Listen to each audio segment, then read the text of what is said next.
Assalamualaikum warahmatullahi wabarakatuh. Saya Ika Widyaningrum akan menjelaskan mengenai teknologi roti dan kue tentang bagel. Bagel merupakan sejenis roti berbentuk cincin mirip dengan donat. Salah satu jenis roti yang terbuat dari adonan tepung terigu dan ragi yang direbus di dalam air sebelum dipanggang.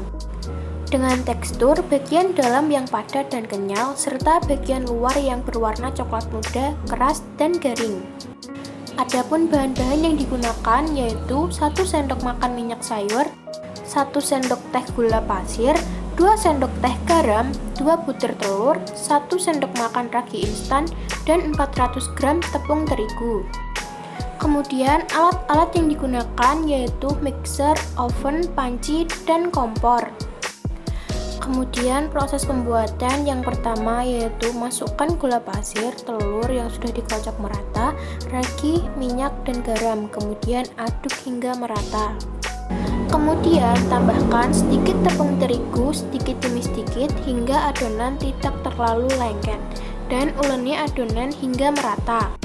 Setelah itu, olesi adonan dengan sedikit minyak, kemudian ditutup menggunakan plastik dan kain lembab. Setelah itu, tunggu hingga adonan mengembang. Kemudian, kempiskan adonan dan bentuk adonan menyerupai donat. Kemudian, tutup menggunakan serbet agar tidak mengering. Kemudian, rebus adonan dalam air gula selama 1 menit. Kemudian, oleskan telur yang sudah dikocok ke atas bagel. Kemudian, panggang bagel dengan suhu 200 derajat Celcius selama 25 menit hingga berwarna coklat keemasan. Kemudian penyimpanan dan pengemasan. Bagel lebih baik disimpan dengan benar.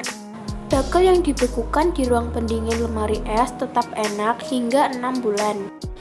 Sebelum disimpan, bagel yang masih hangat harus dibiarkan menjadi dingin di dalam kantong kertas. Setelah itu, kantong kertas ditutup dan dimasukkan ke dalam kantong plastik yang ditutup rapat sebelum akhirnya bagel dibekukan di dalam lemari es. Pengemasan bagel dapat menggunakan kemasan plastik, selain itu juga dapat menggunakan kemasan kardus. Kemudian karakteristik mutu produk. Bagel memiliki tekstur yang padat dan kenyal, keras dan garing pada kulit luar, berwarna coklat muda, dan berbentuk bulat, seperti donat. Kemudian ada pengendalian mutu dan keamanan pangan. Yang pertama yaitu menyusun tim HACCP terlatih. Yang kedua, mendeskripsikan produk. Yang ketiga, mengidentifikasi tujuan penggunaan. Yang keempat, membuat diagram alir proses. Yang kelima, membuat bagan analisis bahaya. Yang keenam, mengidentifikasi CCP. Yang ketujuh, membuat bagan kontrol HACCP. Kemudian ada pemasaran. Pemasaran menempati posisi yang strategis untuk mencapai suatu keberhasilan. Meskipun sebuah produk memiliki kualitas yang baik, tetapi tidak akan bisa menghasilkan keuntungan berlipat apabila tidak diiringi dengan strategi pemasaran yang jitu.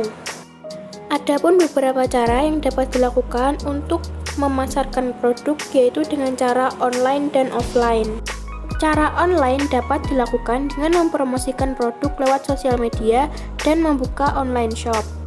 Untuk cara offline dapat dilakukan dengan memasang spanduk yang berisi tentang produk dan dapat juga mengenalkan produk.